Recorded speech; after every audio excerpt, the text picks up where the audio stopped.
بسم اللہ الرحمن الرحیم۔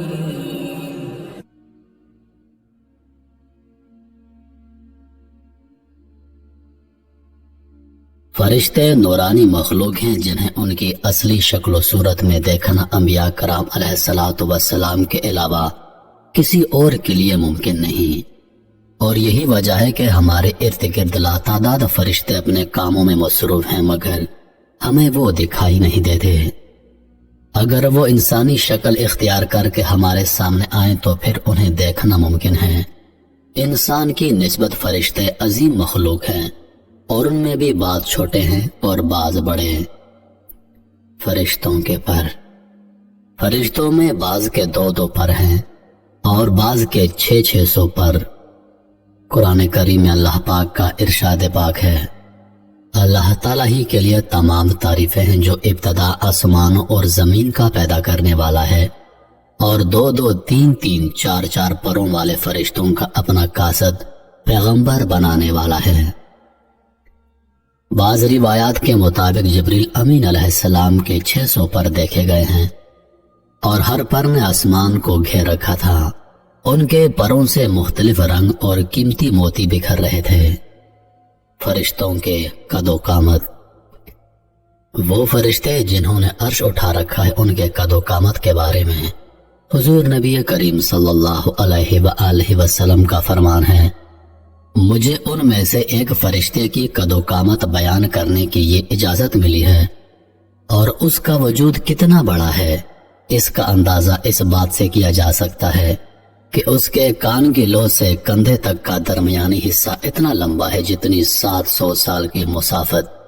ایک دوسری حدیث میں سیدنا انس رضی اللہ عنہ سے مروی ہے کہ حضور نبی کریم صلی اللہ علیہ وآلہ وسلم نے ارشاد فرمایا، عرش کو اٹھانے والے فرشتوں میں سے ایک فرشتے کے بارے میں مجھے یہ بتانے کی اجازت دی گئی ہے، اس کے پاؤں سب سے نچلی 7ویں زمین میں ہیں اور اس کے کندھوں پر عرش ہے، اور اس کے دونوں کانوں کی اور کندھوں کے درمیان اتنی دوری ہے کہ اسے طے کرنے کے لیے پرندے کو 700 سال کی پرواز چاہیے۔ وہ فرشتہ کہتا ہے، یا اللہ تو پاک ہے جہاں بھی ہے اور جہاں بھی ہو۔ فرشتوں کی ضروریات، اللہ تعالیٰ نے فرشتوں میں شادی بیاہ کی حاجت نہیں رکھی، اس طرح انہیں کھانے پینے سے بھی بے نیاز کر دیا ہے۔ اس کی وضاحت قرآن مجید میں مذکور سیدنا ابراہیم علیہ السلام کے اس واقعے سے ہوتی ہے، جس میں ہے کہ ابراہیم علیہ السلام کے پاس فرشتے آئے تو آپ علیہ السلام ان کے لیے فوراً گوشت لے کر آئے مگر انہوں نے اسے تناول نہیں کیا۔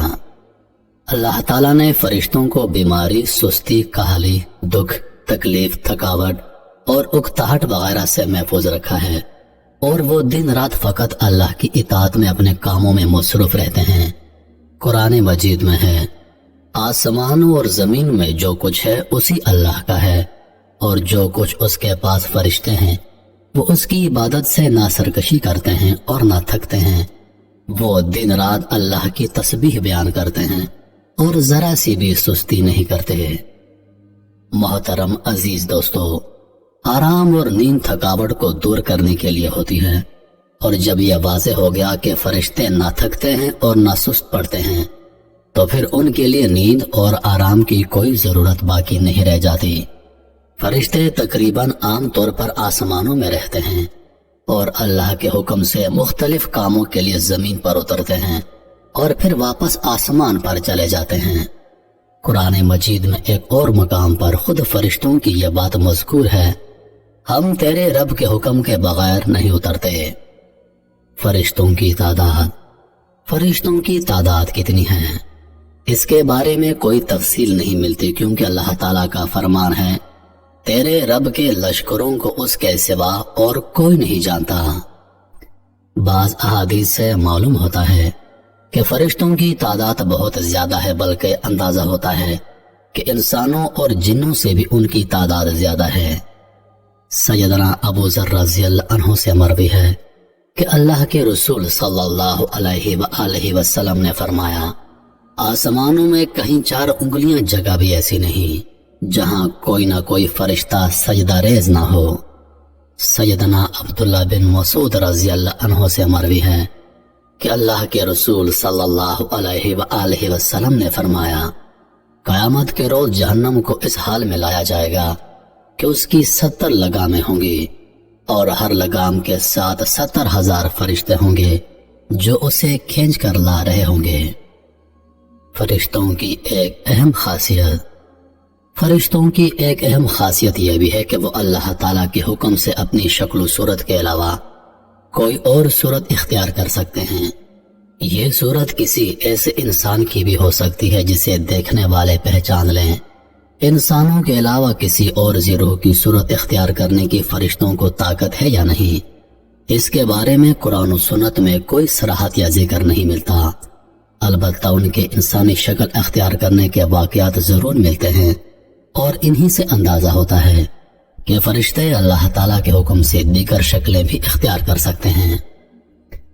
سیدنا ابراہیم علیہ السلام کے پاس فرشتے انسانی شکل میں آئے اور ابراہیم علیہ السلام ان فرشتوں کو پہچان نہ پائے۔ پھر فرشتوں کے بتانے پر آپ علیہ السلام کو معلوم ہوا کہ یہ انسان نہیں ہے بلکہ فرشتے ہیں۔ سیدہ مریم علیہ السلام کے پاس جبریل امین علیہ السلام انسانی شکل میں تشریف لائے تھے، اور جبریل امین علیہ السلام سوائے 2 مرتبہ کے ہر مرتبہ نبی کریم صلی اللہ علیہ وآلہ وسلم کے پاس انسانی شکل میں تشریف لائے۔ فرشتوں کی طاقت۔ اللہ تعالیٰ نے فرشتوں کو انسانوں اور جنوں سے کئی گنا زیادہ قوت و طاقت عطا کر رکھی ہے۔ حضور نبی کریم صلی اللہ علیہ وآلہ وسلم نے جب طائف کے مقام پر وہاں کے لوگوں کو اسلام کی دعوت پیش کی تو آپ علیہ السلام پر وہاں کے لوگوں نے ظلم و جبر کی انتہا کر دی، اور حضور نبی کریم صلی اللہ علیہ وآلہ وسلم کو لہو لہان کر دیا۔ تو اس مقام پر سیدنا جبریل امین علیہ السلام تشریف لائے۔ انہوں نے آواز دی اور کہا کہ اللہ تعالیٰ حضور نبی کریم صلی اللہ علیہ وآلہ وسلم کے بارے میں آپ کی قوم کی باتیں سن چکا ہے، جو انہوں نے آپ کے خلاف اقدام کیا وہ بھی دیکھ چکا ہے۔ آپ کے پاس اللہ تعالیٰ نے پہاڑوں کا فرشتہ بھیجا ہے، آپ ان لوگوں کے بارے میں جو چاہیں اس فرشتے کو حکم دیں۔ اس کے بعد پہاڑوں کا فرشتہ مخاطب ہوا، اس نے حضور نبی کریم صلی اللہ علیہ وآلہ وسلم کو سلام کیا اور عرض کی، اے اللہ کے رسول، آپ جو حکم دیں گے میں اس کی تعمیل کروں گا۔ اگر آپ چاہیں تو میں دونوں طرف کے پہاڑوں کو ان پر لا کر ملا دوں جن سے یہ پس جائیں۔ اس طرح جبریل امین علیہ السلام کی قوت و طاقت کے بارے میں قرآن مجید میں ہے۔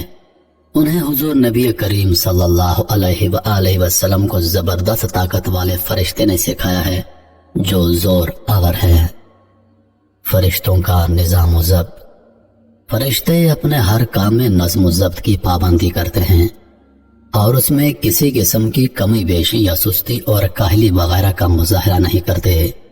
جن فرشتوں کی جب اور جہاں ڈیوٹی شروع ہوتی ہے وہ اس وقت وہاں پہنچ جاتے ہیں اور اپنے کسی کام میں ہلا گلا اور شور شرابہ نہیں کرتے۔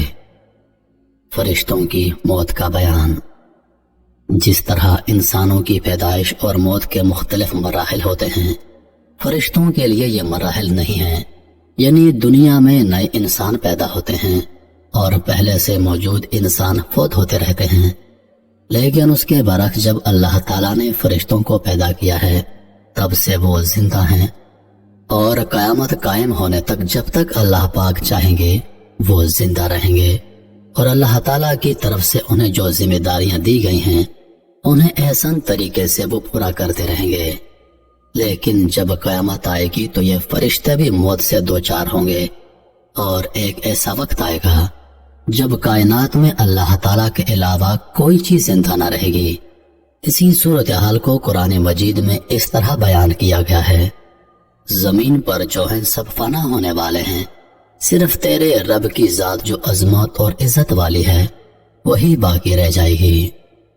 مزید ایک جگہ فرمایا کہ ہر نفس کو مرنا ہے۔ عزیز دوستو، ان آیات سے معلوم ہوا کہ یہ ساری کائنات تباہ ہوگی اور اللہ تعالیٰ کے علاوہ ہر ذی روح موت سے دوچار ہوگی۔ اس کے بعد سب سے پہلے اللہ تعالیٰ اسرافیل علیہ السلام کو زندہ کریں گے اور انہیں حکم دیں گے کہ وہ سور پھونکیں، جس سے وہ ساری مخلوق جو مردہ تھی زندہ ہو جائے گی، جیسا کہ ارشاد باری تعالیٰ ہے۔ پھر دوبارہ سور پھونکا جائے گا، پس وہ سب کھڑے ہو کر دیکھنے لگ جائیں گے۔ اجماع امت سے یہ بات ثابت ہے کہ فرشتوں پر بھی اسی طرح موت و فنا نے آنا ہے جیسے دیگر تمام مخلوقات پر موت آئے گی، اور اس بات پر قرآن و سنت کے دلائل بھی شاہد ہیں، جیسا کہ فرمان باری تعالیٰ ہے۔ اس ذات باری کے علاوہ ہر چیز نے فنا ہونا ہے، جس میں فرشتے بھی شامل ہیں۔ فرشتوں کی موت کی تکلیف، اور جہاں تک فرشتوں کی موت کی کیفیت کا تعلق ہے تو اس حوالے سے قرآن و سنت کے نصوص صحیحہ سے ہمیں کچھ نہیں ملتا، البتہ چند ضعیف روایات اور آثار اس حوالے سے ضرور ملتے ہیں، خصوصاً 4 بڑے فرشتے سیدنا جبرائیل، میکائیل، اسرافیل اور ملک الموت کی کیفیت کے حوالے سے۔ لیکن یہاں یہ بات اچھی طرح سمجھ لینا چاہیے